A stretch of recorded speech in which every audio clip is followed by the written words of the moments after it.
Listo. Buenas noches, estimado público, en esta noche aquí en el Castillo Pitamiglio, en Las Flores, y con el tema que nos corresponde esta noche, en este ciclo de los 4 pilares del conocimiento, los 4 pilares de la gnosis, ¿sí? Esos 4 pilares en los cuales se sustenta este conocimiento maravilloso y trascendental que es la gnosis. Decía un sabio que la gnosis es en sí la matriz de todos los conocimientos y que desde allí surgen con esa facilidad el conocimiento que le permite a una persona lograr la trascendencia, desarrollar sus valores, desarrollar su potencial y transformarse de una persona común y corriente desde que uno comienza a preguntarse, a inquirir con ese sentido filosófico, en un camino que lo va a llevar a la trascendencia, a transformarse en una persona que puede manejar una cultura diferente, una persona regenerada, una persona que puede estar apoderada de virtudes y valores. Y esas virtudes y valores lo van a proyectar hacia el triunfo en la sociedad, en la familia, en las relaciones con los demás, en la relación consigo mismo, que es fundamental, y también en la relación con lo que es el planeta, el lugar donde nosotros vivimos. Porque estamos relacionados todos, relacionados con el cosmos, relacionados con todos los fenómenos que suceden. En esta noche estamos presentando el pilar de la filosofía, una palabra de origen griego que significa amor a la sabiduría. Filo, amor, sofía, sabiduría. Y bueno, vamos a ver qué se trata esto, qué es un pilar, qué es el conocimiento. El pilar, ¿verdad?, que es algo que sustenta, algo que sostiene el peso de una estructura y que es fundamental, ¿verdad? Entonces vamos a ir a la próxima lámina, vamos a conocer un poquito de qué se trata aquello, qué es el conocimiento. Bueno, la definición del diccionario de la Real Academia nos muestra y nos trae esta información: acción y efecto de conocer, entendimiento, inteligencia, razón natural, noción, saber o noticia elemental de algo. Es aquello que puede ser adquirido por la persona. Y también nos habla de un estado de conciencia, estado de vigilia, en que una persona es consciente de lo que le rodea. Y continuamos más adelante conociendo un poquito más lo que estamos trabajando. Tenemos el conocimiento científico. El conocimiento científico, como podemos leer aquí, ustedes pueden tener la noción, ¿verdad?, de lo que consta. Es el conjunto de hechos verificables y sustentados en evidencias recogidos por las teorías científicas, así como el estudio de la adquisición, elaboración de nuevos conocimientos mediante el método científico. Una teoría científica es un conjunto consistente y deductivamente completo de proposiciones científicas que describen hechos relativos al campo de investigación en la teoría. Y vamos a continuar con algo que está fuera de esquema, pero que tiene que ver con aquellos comienzos, ¿verdad?, en la cultura occidental, en la antigua Grecia, con los mitos. La filosofía da un paso hacia adelante luego de vivir lo que es esa etapa mítica en el pensamiento griego. Pero rescatamos un aspecto interesante de lo que era la diosa de la sabiduría, denominada Palas Atenea o Atenea, a la cual su nombre se le debe a la ciudad de Atenas, por esta diosa de la sabiduría, de las artes, de la guerra, de la estrategia, de las polis, de las ciudades. Cuenta el mito que ella nació entera, completa, de la cabeza de Zeus, marcando así ese potencial que encierra la sabiduría, que está relacionada con la inteligencia. Nace de un poder masculino, un poder penetrante, un poder que está relacionado con el estudio, está relacionado con el conocimiento, con lo que es ese saber que busca, que inquiere y que a través del uso de la razón está encontrando las respuestas a las grandes inquietudes que ha tenido el hombre en toda la historia de la humanidad. Y así vamos a ver que nosotros tenemos qué pasa con lo que es la filosofía y la sabiduría, esa relación que hay entre ambas. Bueno, precisamente no es una sola acumulación de experiencias y conocimientos. La filosofía nos lleva a algo práctico. Y es también que como pilar de la gnosis, la filosofía es práctica. Nos conduce a un hacer y a un saber vivir. Por lo que compartimos aquí en la lámina, la filosofía es un tipo especial de sabiduría. Su búsqueda no es el camino al conocimiento absoluto, sino la puesta en práctica de una manera de vivir que pone en cuestionamiento los valores que rigen nuestra vida. Ese amor a la sabiduría es lo que tiene el filósofo. Es una necesidad, un anhelo de la verdad, un anhelo de sabiduría. Y también la traducción que se encuentra no solo es amor a la sabiduría, sino amigo de la sabiduría, amante de la sabiduría. Y la filosofía es algo que está en camino a la sabiduría, precisamente. Es un saber que no es terminado, precisamente es un camino, un proceso. Y esencialmente es búsqueda. Esa es la esencia de la filosofía, la búsqueda de la verdad, la búsqueda de uno mismo, porque también es necesario ese conocimiento de uno mismo. Y por supuesto que responde a las inquietudes más trascendentes que los hombres y mujeres de todos los tiempos se han manifestado, han tenido inquietudes, interrogantes. Responde a preguntas, a cuestionamientos. ¿De dónde venimos? ¿Cuál es nuestro origen? ¿Cuál es el origen de la creación? ¿Cuál es el origen del lugar donde estamos? En este caso, un planeta.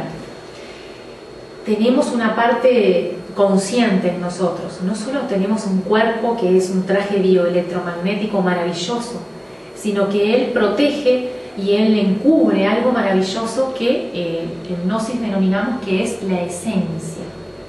La esencia se manifiesta en nosotros a través de una capacidad que tiene precisamente, que es la conciencia. ¿La conciencia qué es? La conciencia es la capacidad de darse cuenta de las cosas tal cual son. La conciencia captura. La conciencia aprende. Y la conciencia está en ejercicio cuando nos hacemos esas preguntas en el ejercicio de lo que es la filosofía. Y es un afán, una búsqueda de conocer. Y es como penetrar en el misterio de las cosas que nos producen ese asombro, ¿verdad? Bueno, continuamos entonces vamos a ver un poquito de historia rápidamente. Hay un origen que no es el origen como tal de la filosofía, sino que se refiere a la historia.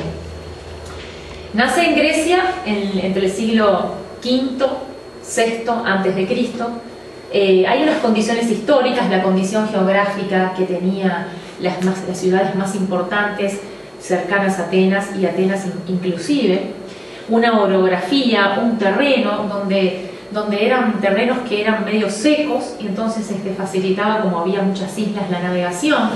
Y al haber todo aquello se producía un intercambio cultural tremendo, viajeros, comercio, y eso favorecía el aprendizaje, favorecía conocer otro tipo de visión de la vida, otro tipo de culturas, otro tipo de costumbres, otros idiomas, otras etnias.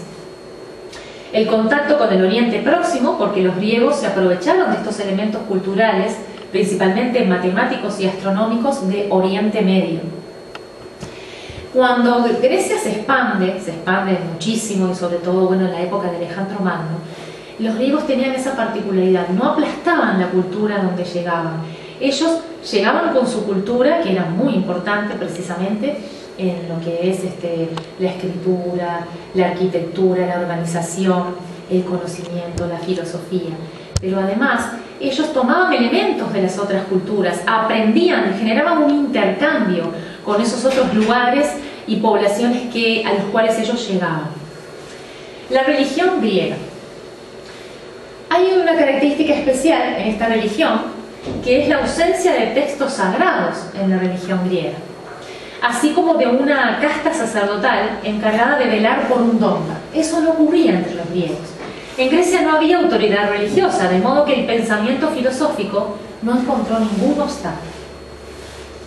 La circunstancia económica política, era un país primordialmente agrario. Entonces pasa a ser un país organizado en torno a las polis, en torno a las ciudades, donde se desarrollan formas políticas flexibles, donde surge la democracia, y que permitieron la libertad de la palabra y la libre iniciativa del ciudadano. Y eso significó un paso fundamental en lo que es la cultura de las poblaciones de ese momento, en lo que es su avance a nivel del conocimiento que van a adquirir. Y el desarrollo de nuevos intereses y métodos intelectuales, el diálogo y el conocimiento racional, precisamente. Continuamos.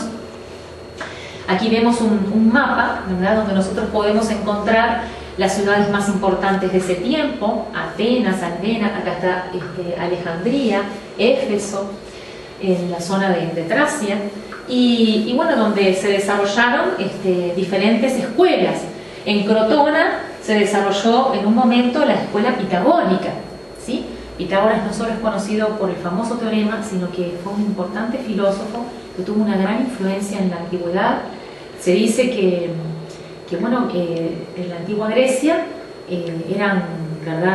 había muchos maestros que tenían discípulos y que enseñaban, pero que desde pequeño, desde muy joven, Pitágoras en un momento había aprendido todo lo que podía aprender en Grecia y tuvo que ir a los colegios egipcios a recibir una preparación adecuada, preparación en temas de alquimia, en temas iniciáticos, en temas de cultura antigua, y una preparación también de disciplina espiritual, disciplinas especiales, físicas, y disciplinas de dinámicas de la mente también.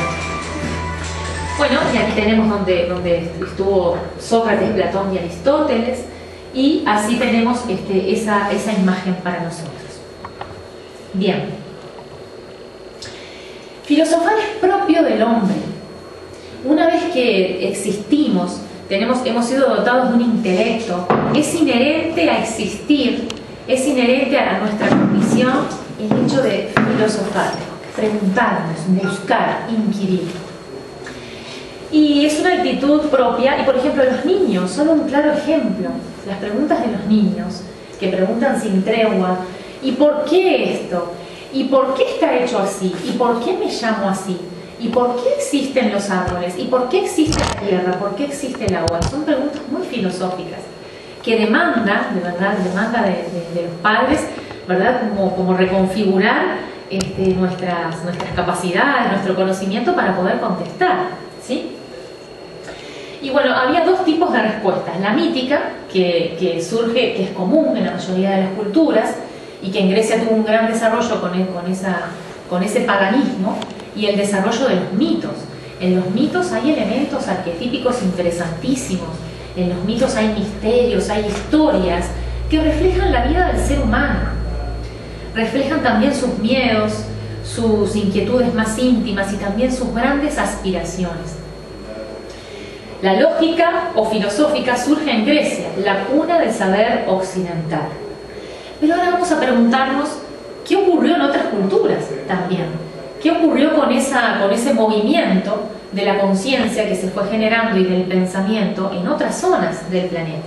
Entonces vamos a ir a nuestra próxima lámina. Bueno, aquí tenemos precisamente todo cómo surge la filosofía y quiénes fueron sus filósofos más representativos, más importantes, también emergentes de algo que tenía que surgir en el pensamiento del hombre y que van a influir en todo el mundo occidental y en nuestra cultura de hoy día.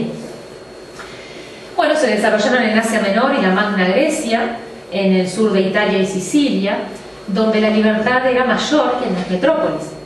Entonces tenemos los presocráticos, Tales, Anaximandro, Anaxímenes, Heráclito, Parménides. Rechazaron los mitos y las explicaciones religiosas del universo y empezaron a dar explicaciones racionales. Y esto fue un paso muy, pero muy importante, que va ocurriendo en el siglo V a.C. en Grecia. Sus conclusiones eran productos de observaciones y razonamientos, como podemos ver aquí. Y esto ya es un paso a otro tipo de conocimiento, a otro tipo de saber. Continuamos. ¿Qué pasó en otras regiones, en la China y en la India? Bueno, precisamente, de manera aproximadamente en la misma época, surge en China, aparece ese primer filósofo tan importante, tan influyente en Oriente, que fue Confucio. Y observa en los años 722 a 481 a.C. En épocas paralelas, aparece y surge este hombre que tuvo muchos discípulos y que desarrolló una manera de la ética, una manera de orientar a los pueblos muy interesante. Fundó la Escuela de los Letrados y se le conoció, fíjense qué interesante, como el padre de la ética, como también más adelante vamos a ver que Sócrates también se le denomina de manera similar, ¿verdad? El padre de la psicología, el padre de la filosofía, el padre de la ética. Quiero compartir porque a veces el pensamiento filosófico se expresaba en máximas, en expresiones que sintetizan una gran enseñanza, que sintetizan un aspecto que tiene que ver con nuestro comportamiento ante nosotros mismos y ante los demás. Por ejemplo, en el caso de Confucio, que dice: exígete mucho a ti mismo y espera poco de los demás, así te ahorrarás disgustos.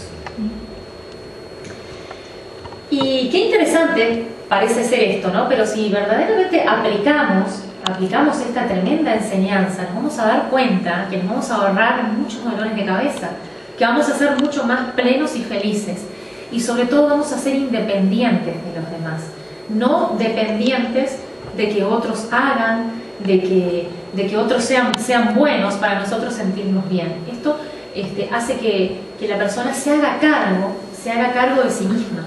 ¿Ven? Seguimos. La esencia de las enseñanzas de Confucio, bueno, son altamente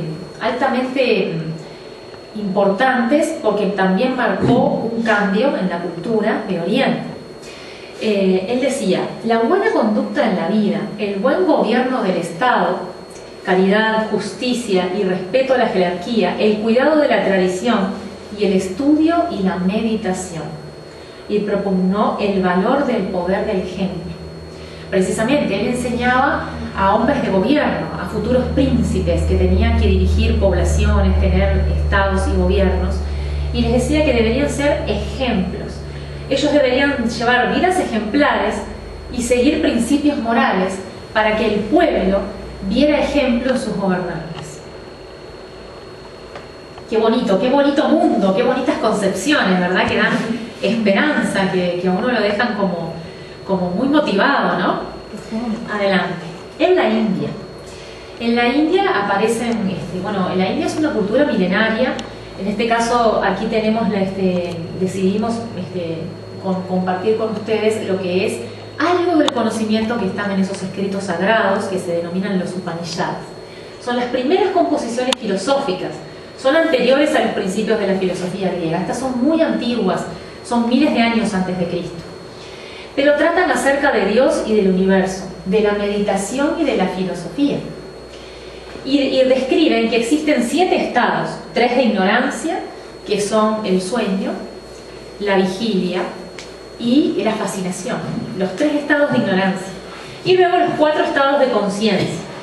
Y también consideran que la ignorancia es la causa fundamental de los males del hombre.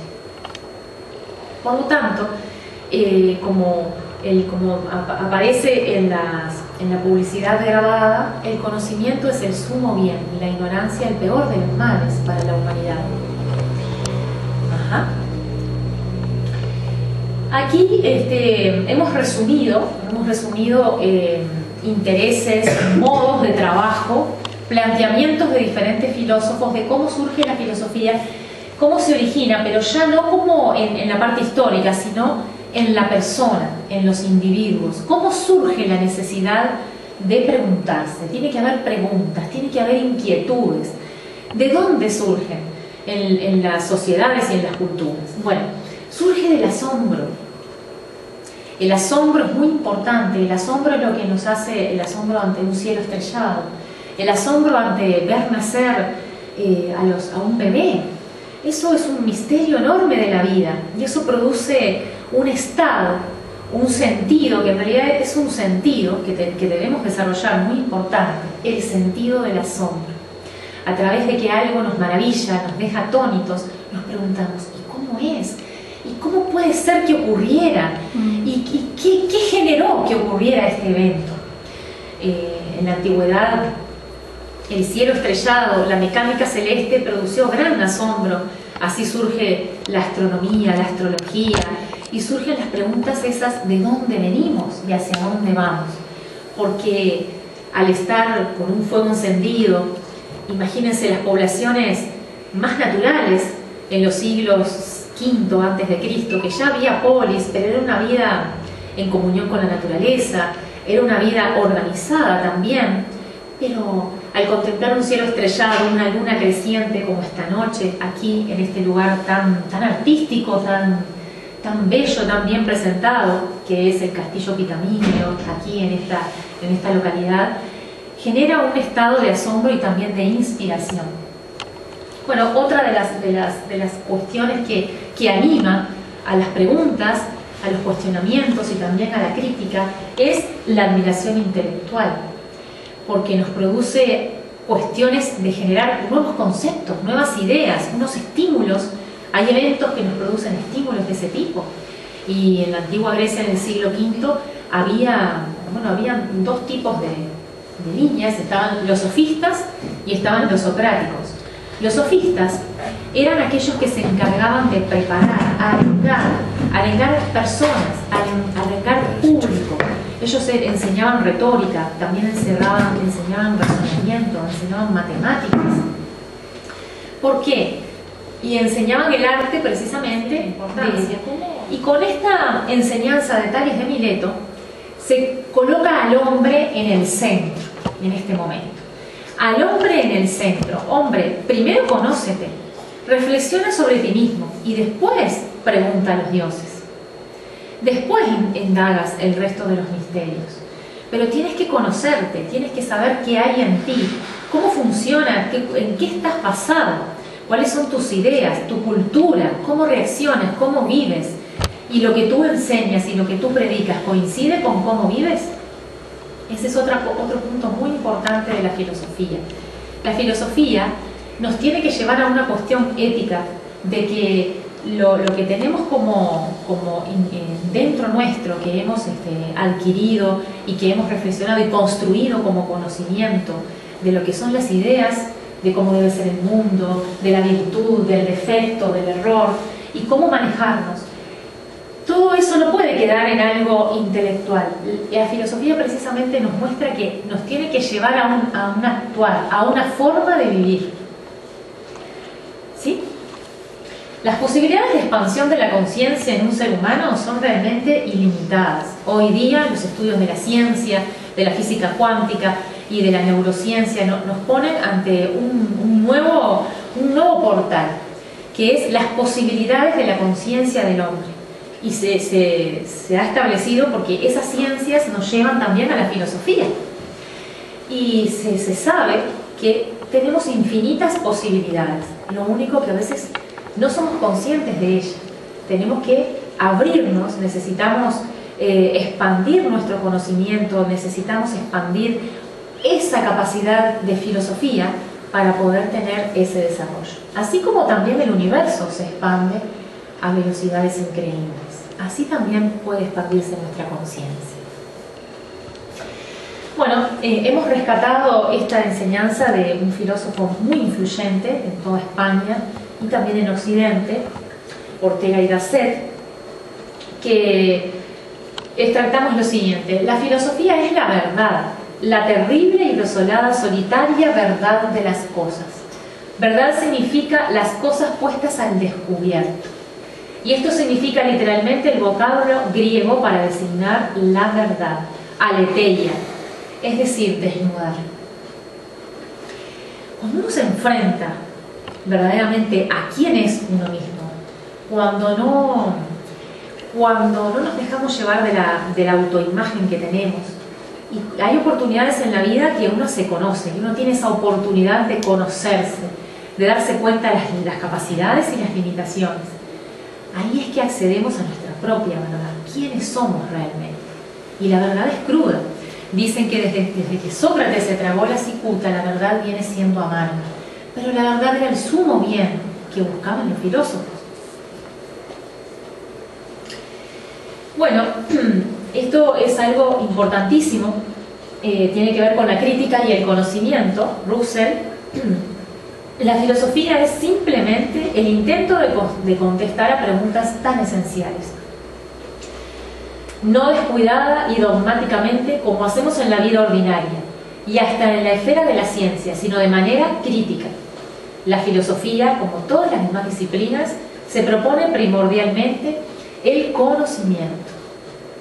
El conocimiento a que aspira es la clase de conocimiento que da unidad y sistema al cuerpo de las creencias, y la clase que resulta un examen crítico de los fundamentos de nuestras convicciones, prejuicios y creencias. Este conocimiento que se adquiere nos lleva a revisar nuestro modo de pensar, nuestras creencias, nuestro sistema de creencias, dónde estamos parados. Nos mueve la estantería, en otras palabras. Y al movernos la estantería puede producir el movimiento de la conciencia y podemos dar pasos y cambios que produzcan en nosotros una nueva forma de vida. Por eso la filosofía, como decíamos al principio, es un camino, es un saber que no es cerrado, está en construcción, es un camino hacia la verdad, es un camino hacia la auténtica sabiduría. Hemos extraído para compartir las funciones de la filosofía, principalmente comprender la naturaleza de las cosas, comprender el por qué, comprender el para qué, el motivo de la existencia. Y tiene un ejercicio libre de la razón, es importante la crítica, tiene un conocimiento teórico y práctico. Así es que la filosofía da sentido a la vida. Pone el mundo en conceptos, interpreta, clarifica y conlleva a una transformación de la realidad social. Adelante. Bueno, antes de llegar a este punto, que es lo que también otro de los conceptos que manejamos en los cursos de Gnosis, la filosofía iniciática. Pero antes de esto vamos a ir un poquito a una de las láminas anteriores. Queremos compartirles eso tan especial que significó la presencia de Sócrates en la antigua Grecia. Se puede decir que él marcó un antes y un después con el método de la mayéutica que él encuentra, y él, cuando preparaba a sus discípulos, él lo manifestaba desde ese lugar, trabajaba desde ese lugar, no escribió nada, no escribió ningún sistema, sino que él mismo era la filosofía. Él mismo encarnó la filosofía, su comportamiento, su forma de dialogar, sus maneras, su relacionamiento. Él era la filosofía, y parece ser, además porque lo transmiten desde la antigüedad, que hubiera encontrado como una fuente de agua viva, que era una fuente pura y cristalina que emanaba de su propio interior. Porque él recibía sus cuestiones de conciencia, sus ideas y todos sus problemas que él inquiría, lo recibía de algo que él denominaba el daimon. El daimon, en griego antiguo, esa palabra, daimon o daemon, significa genio, genio especial, genio particular. Y él sentía que estaba con él, ese daimon, era una especie de conciencia que le hablaba, que lo orientaba, y hasta decía que, Sócrates salía a las plazas. Él hizo popular toda esta cuestión de la filosofía, de los diálogos, se dialogaba con personas de trabajo, se dialogaba con amigos, en las plazas, en los lugares públicos, y ahí es que hacían sus diálogos filosóficos, increíblemente, y de manera maravillosa y creativa. Empezaba por preguntas muy simples, y luego él iba generando en el discípulo, a través de la burla, a través un poco de ironía, iba generando en el discípulo una especie de crisis, donde el discípulo se veía exigido de contestar a las interrogantes, y poco a poco ese discípulo vaciaba toda la información que tenía, porque él contestaba lo que sabía de otros, lo que sabía que había leído en tal lugar, de tal amigo, de tal filósofo, hasta que se daba ese momento preciso que el discípulo daba a luz un concepto propio, daba a luz una idea propia, como una especie de parto, un parto del conocimiento. Sócrates decía que su labor precisamente se parecía a la de las parteras, la madre de él era partera. Y él decía, porque bueno, él en vez de ayudar a que nazcan niños, él ayudaba a eso, a parir el conocimiento, a parir algo todavía mucho más profundo, valores del alma. En el momento en que surge este hombre en la historia de la humanidad, bueno, él se relacionaba mucho con los jóvenes, además fue acusado de varias cosas, incluso fue acusado de perturbar, de corromper a los jóvenes, porque hubo jóvenes que, dirigidos por sus enseñanzas, generaron conceptos e ideas propias y en un momento generaron una revuelta en la antigua Grecia. También se lo acusó de no honrar y respetar a los dioses, porque él había encontrado su propia fuente de sabiduría y se lo reconoce más adelante en la etapa medieval como el auténtico libre pensador, un genio creativo, único, auténtico, libre, completamente. Así es que en esta oportunidad compartimos estas enseñanzas porque verdad que Sócrates es como alguien muy particular y alguien que muy misterioso, porque no escribió nada, no dejó un conocimiento organizado tampoco. Lo que escribieron de él fueron sus discípulos, Platón y luego Aristóteles, que fue Aristóteles fue discípulo de Platón. Entonces quería compartir algo que tenemos aquí, con el permiso, sí, como no hay cafecito. Esto también, esta reunión es como un poco un café filosófico, podemos decirlo así. Y aquí queremos compartir algo interesante que encontramos para ustedes.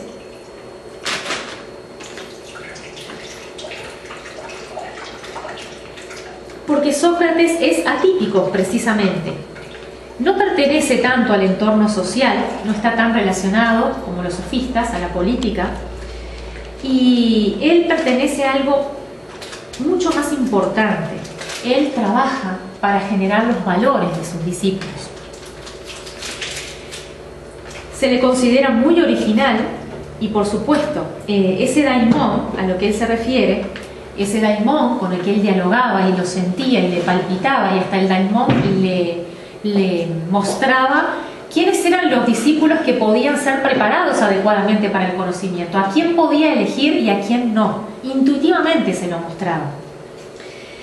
¿Y qué pasa? Que en ese discurso socrático había una construcción y se trabajaba sobre la conciencia individual. En el momento en que Sócrates estuvo en Grecia, los griegos tenían siempre ellos una valoración muy especial por la belleza. La belleza y el disfrute de la vida siempre fue unos valores que defendieron mucho desde siglos antes de Cristo y hasta la Grecia actual. Y Sócrates vino a enseñar que lo más importante era el alma, era desarrollar el alma. Y él hablaba de una especie de filosofía sensibilizadora, un alma senciente, había que estar sensible a todo, a los demás, sensible al conocimiento, sensible a lo profundo de uno mismo para poder captar lo verdadero y lo auténtico. Bueno, y ahora sí vamos a ir cerrando este compartir de esta noche con algo muy importante que nosotros trabajamos en nuestros cursos y algo que no se conoce habitualmente, que es la filosofía iniciática.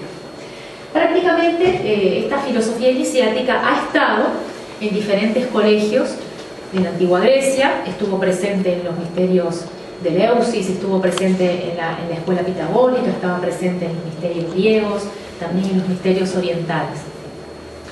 Y hoy día el conocimiento nos lleva mediante una serie de prácticas, de enseñanzas, una serie de claves maravillosas de psicología y de filosofía, nos lleva a un punto importante que es como superior, muy superior, verdaderamente uno tiene que estar preparado para practicar esto, que es la filosofía iniciática.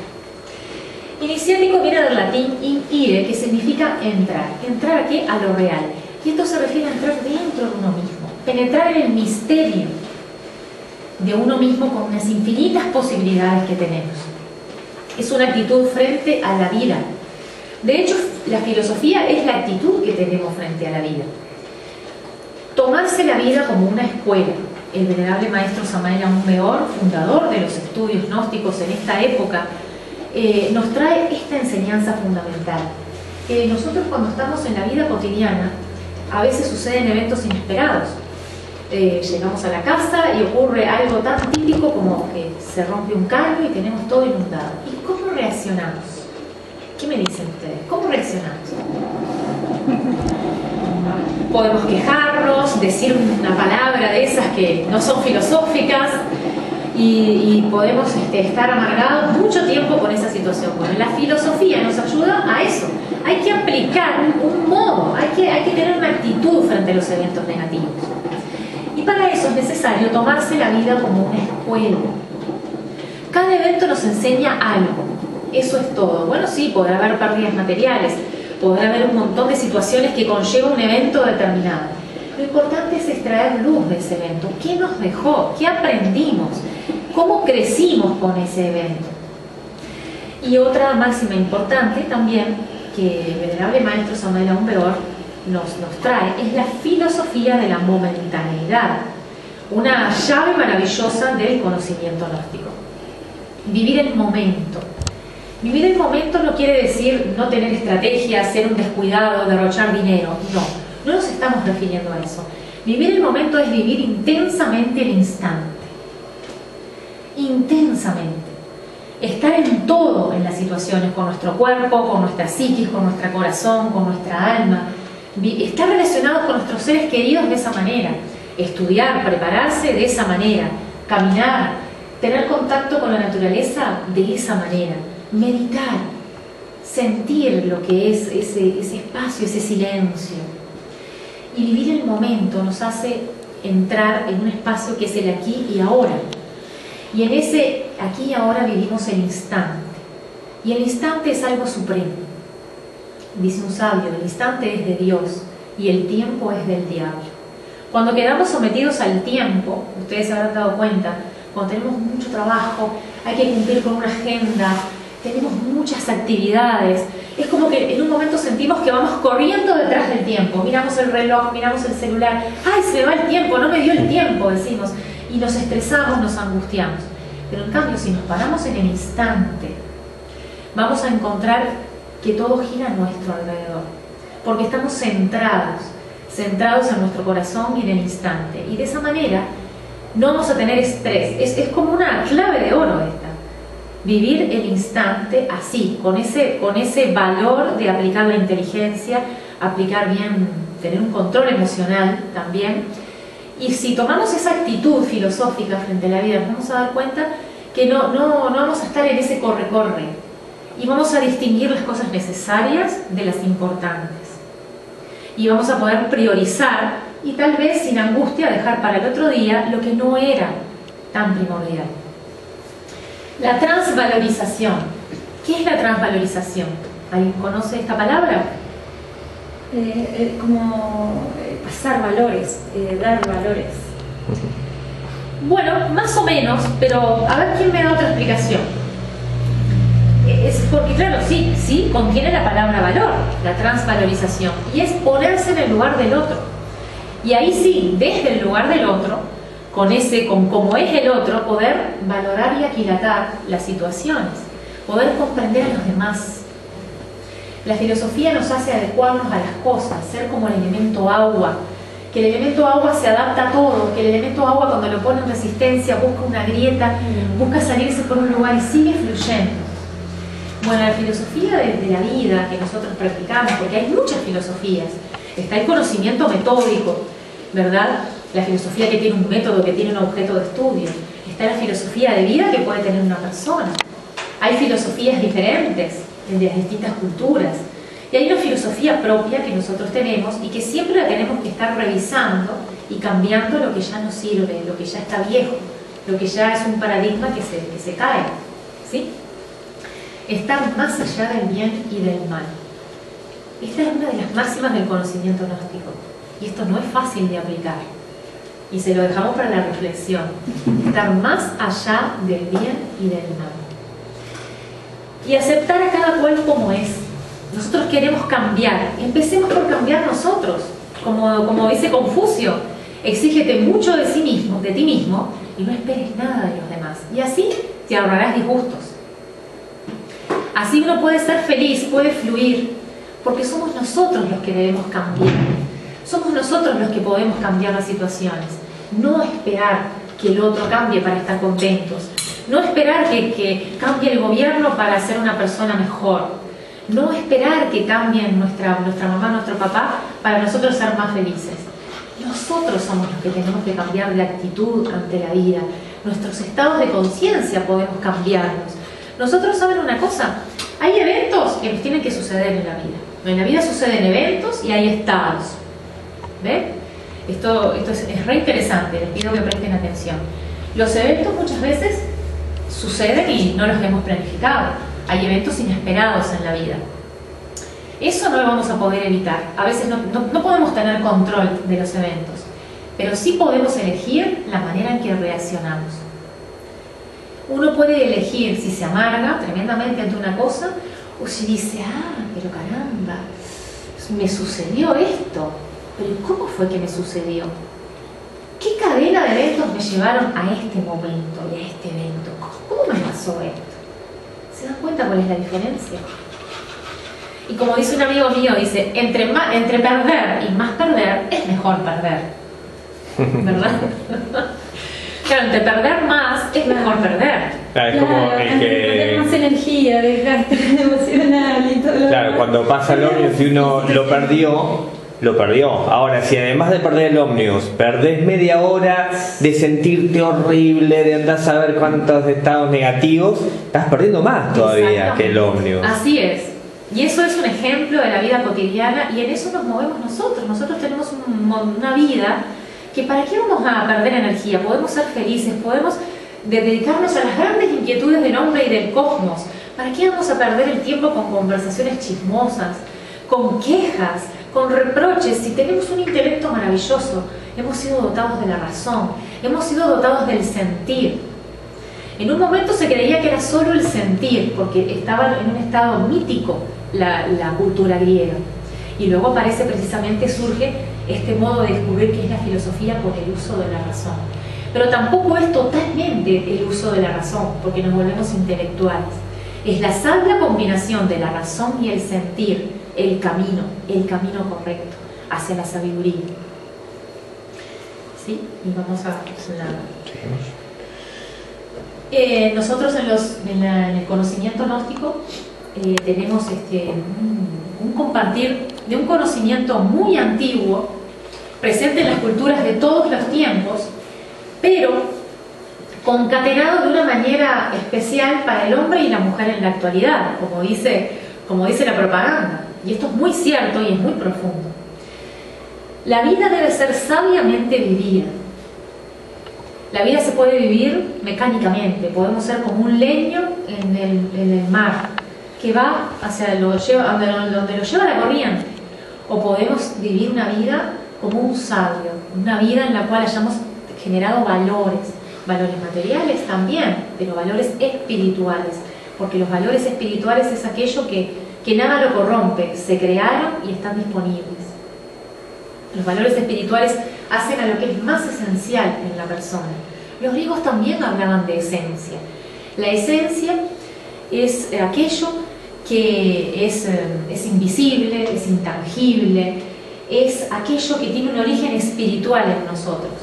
Y la esencia, en definitiva, es la que nos mueve a la filosofía. La esencia nos mueve al conocimiento, porque ella quiere aprender, necesita aprender. Está con este traje maravilloso que es nuestro cuerpo, está en un planeta maravilloso, está en una cultura, está en una sociedad, se relaciona con los demás, quiere aprender, quiere amar, busca el amor, la felicidad, la libertad. Y todos esos estados maravillosos, nosotros no podemos pretender que vengan de afuera. Eso surge de la persona. La auténtica felicidad, la libertad, surge desde nosotros mismos. ¿Con qué? Con un trabajo, aplicando la filosofía, con un trabajo sobre nosotros mismos, también manejando la psicología. Hay que recibir con agrado esas manifestaciones desagradables de los semejantes, porque nos permite, y esto nos lleva a la compasión, nos lleva a amar al prójimo, nos lleva a comprender y vivir la vida consagrado a la búsqueda de la verdad y de la justicia.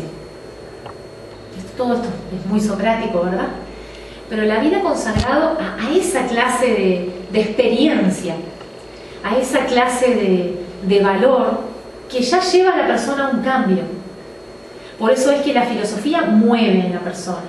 La filosofía mueve a un cambio y mueve a que la persona también genere cambios en su entorno. Es algo maravilloso e increíble vivir con filosofía, morir con filosofía, aprender con filosofía, amar con filosofía. Y eso tan especial de la sabiduría hará de nosotros una vida que tiene sentido de ser vivida, una vida de plenitud.